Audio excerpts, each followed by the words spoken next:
institution look like? An Islamic financial institution look like? Well, I thought when I began this journey that it was not calling things credit, it was not calling things debt, and figuring out how to say credit and debt in some acceptable Arabic term. That's what I thought. I'm being frank with you because honestly, I try to be open-minded, but honestly, I thought Islamic finance is just, you're calling it something else, and it's basically what it is. And I would submit to you that some of the folks I've bumped into in Bahrain and Qatar and places like that, they cross their fingers behind their back and go, no, trust me, it's not. And so I'm not saying that it's all of one tapestry at all. However, what is it? I would say that the focus of most Western financial engineers is on the usury issue, which is the transparency of cost of capital, the degree to which you reserve the right to kind of charge somebody something, but you reserve the right to change what you charge them, and you reserve the right to move things around, and so yields can be introductory rate of 0%, 17.8%, 27.3%, blah, blah, blah, follow the magic hands, do. Where's the rock under the walnut shell? I thought that was what the primary objective was, but I was really wrong. The primary objective is not about not charging interest. The primary objective is about ethical investment. And you heard me correctly, ethical investment. Now, this is not the social awareness fund of Morgan Stanley or, CSFB or whoever else. It could be that kind of thing. But ethical investment goes deeper than that. You actually look at the use of capital in those parties who receive the capital. And ethical investments can be in healthcare. They can be in many forms of infrastructure. They can be in many forms of sovereign development projects and so forth and so on. And depending on the Sharia board, and you heard me correctly, this is not one cloth, it's many cloths. Depending on the Sharia board, it can be anything from an omnibus authorization to a management of funds to a case-by-case review on each individual fund. If you're in Cairo, it's probably the most conservative Sharia boards I've ever heard. If you're in Tehran, I've never seen more liberal Sharia boards anywhere. Kind of, whoa, that was weird. Didn't think I was going to say that. But it's true. The irony is that a lot of places that you think you're going to go in and you're all prepped for the, gosh, I'm going to have a lot of conflict, you don't. And places that you think, well, I can walk in there, they got a KFC right outside, so if I walk in, it's, KFC, Sharia board, and you go in, you're whammed up against this wall of, no, here's what ethical means, and here's what we have. Ethical investment is the primary unifying theme that I've heard in every one of them. So if you're going to pick the thing to figure out, you may find yourself having to go through credit facilities in the U.S. and be able to segregate credit facilities, and the Islamic finance fundable piece may be actually segregated. So you may not be able to go to a J.P. Morgan Chase, or you may be not able to go to a Morgan Stanley, or you may not be able to go to Bank of America and say, we'll offer you an omnibus facility. With the exception of Bahrain. Bahrain has done this before, but that's the only place I've seen it done. Everywhere else, you actually have to go in and say the components of the facilities are, in fact, ethical investments as determined by either an imam or by a fatwa that says, in this board, this is what ethical means. Absolutely, and returns have to be done in a bilateral, fully transparent disclosure of terms and conditions. Now, where most of the Western mind gets caught up in Sharia finance is the notion that either you can or you can't get interest. The fact is you can get interest in a form. But the form is that you need to be in a situation where you can disclose your ability to generate yields on your capital, which becomes the rate online when you let somebody else use your capital. In other words, you as the lender have a disclosure requirement to the borrower that says that when I hold my money, here's what I get from it. So when you use my money, you are obligated under contract to perform so that I'm not damaged and I'm not going to over-extract from you a damage. Now, we could easily dismiss that and say that sounds like interest. It isn't interest. It acts in a way like it, but it is a fundamental different thing. And it is the absence of transparency that is driving the Basel II crisis, which oddly enough is where we're going to have to come clean and say, what is it that we really have? What is it that we've really extended? And what is it that we really legitimately make on our money? Because when you have collateralized mortgage obligations over here, and you've got securitizations over there, and you've got derivative swaps, credit default swaps, all this kind of stuff, nobody can keep track of who actually has the money at any point in time, because all I've got is a bunch of paper that says that I've got your shorts and my longs and some. So one of the challenges is going to be, we're going to have to live up to Basel II, because if we don't live up to Basel II, we can't get past an Islamic Sharia board. Hey, there's an interesting problem. So Basel II going away? I don't think so. Because if it ain't Basel II, it's going to be something else, and the something else is going to require that we change our parlance. We're going to have to change how we communicate these things, and we may, God forbid, actually have to be accountable. Or what happens what?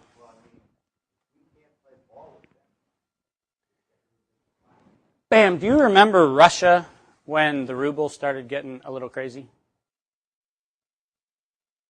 That was real fun times, wasn't it? You remember Argentina? When you see all the caballos, running across the pampas, and you're going, hey, yippee-yay, kind of Western thing, and then it's kind of not Western thing, and it's kind of, how do we get out of Argentina? And how do we get corrupt politicians in and out of Argentina? In and out. You notice I said that. We had them going both ways there. No, it's a mess. That's what it is. I mean, it is a mess. The how do you not do anything and just kind of ride this one out? I was on a 21-city speaking tour in Japan right before the Japanese banking collapse, and I suggested that the Japanese banking system was about to collapse. And I was in Inuyama, which is north on the JR line off of the station at Nagoya.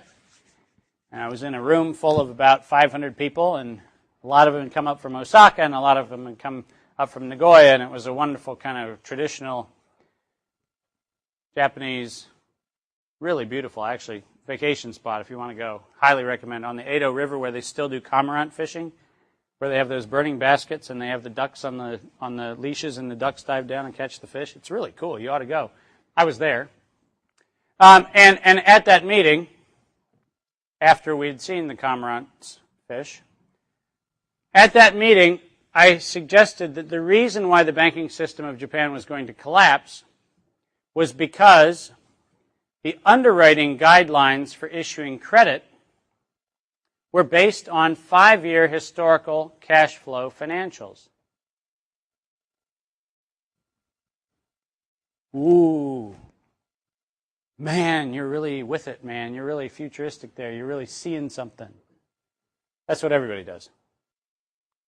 But the problem was, and I used a little Old Testament biblical metaphor, which was an instruction given to the children of Israel before they crossed into the Promised Land, and it was when God said through Moses, when you enter into the land and you live in houses that you did not build, and you harvest fruits from the vines you did not plant,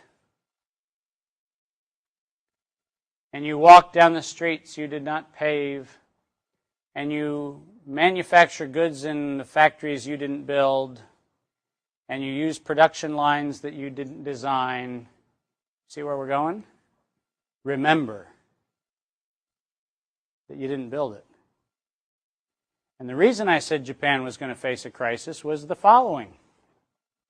When Mitsubishi Heavy Industry decides to get into the semiconductor business, do you suppose it's good to use credit models that were good for a steel industry when you're talking about semiconductors? Oh, hold on a second. That's exactly what we're doing today. Go to any bank, any commercial credit officer in the United States today, and what will they ask you for? Could I see 5-year historical financials? Sounds good, right? So when I have my Basel II compliance program, what I'm going to do is collect that data. So I'll have exactly the right data for an economy that no longer exists.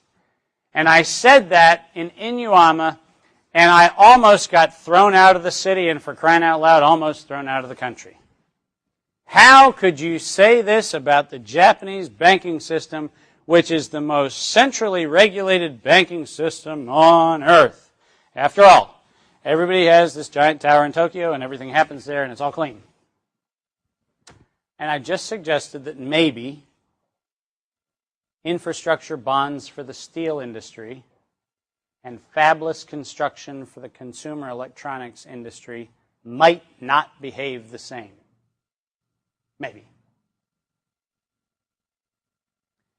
Guess what the distressed asset portfolio of Sakura Bank was?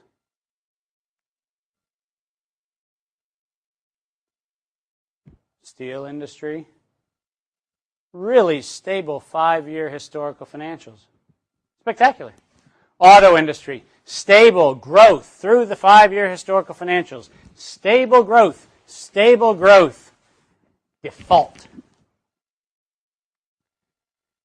Thankfully, it doesn't happen here because I have it on very good authority that S&P and Moody's all rated Adelphia really strong.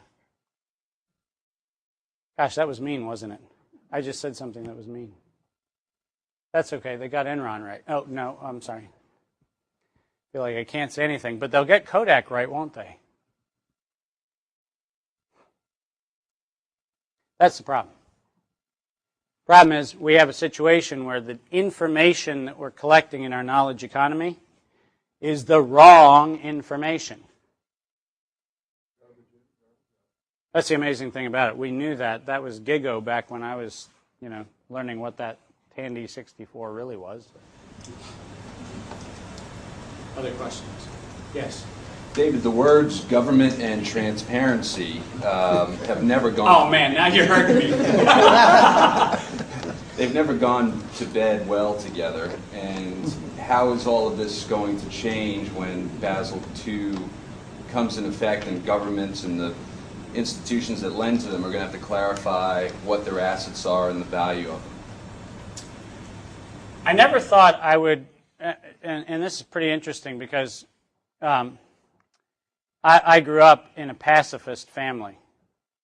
In the early 70s, I actually was one of those little kids with signs that got on the news, what do you want, peace, when do you want it now, and was walking around naval bases in San Diego during the Vietnam War, because that was the cool thing to do back then. And I never thought I would live to see the day when a war was actually good for something. But I had a moment of seeing a war being good for something not long ago, which was kind of funny. For me, I thought it was funny. And what I thought was funny was I was with the Senate Finance Committee, and we were working on closing a tax loophole that I may or may not have referred to earlier with a company that may or may not make very large, heavy equipment. And the actions that they were doing, which may or may not have defrauded taxpayers out of millions of dollars. That story. And we were working on closing that loophole with the Senate Finance Committee. And one of the majority staff persons, and I won't identify who it was, but he may or may not have an association in Iowa, one of the staff members was actually going, David, we've got wholesale stealing from the Treasury. People knowingly are taking fraudulent donations